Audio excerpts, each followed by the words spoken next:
приз.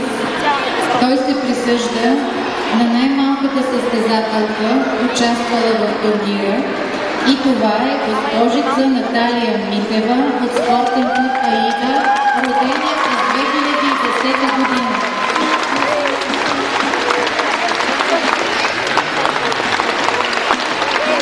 Наградата е връчва с госпожа Елена Ангелова и господин Божидар Искров.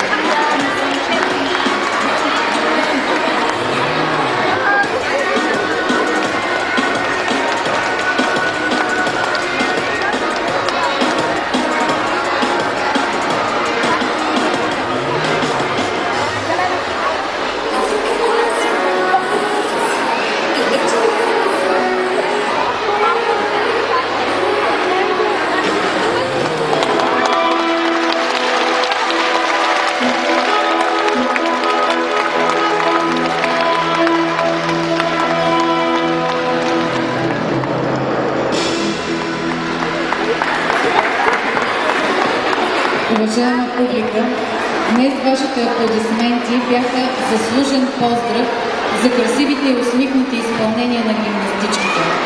Нека обаче отдадем заслужено признание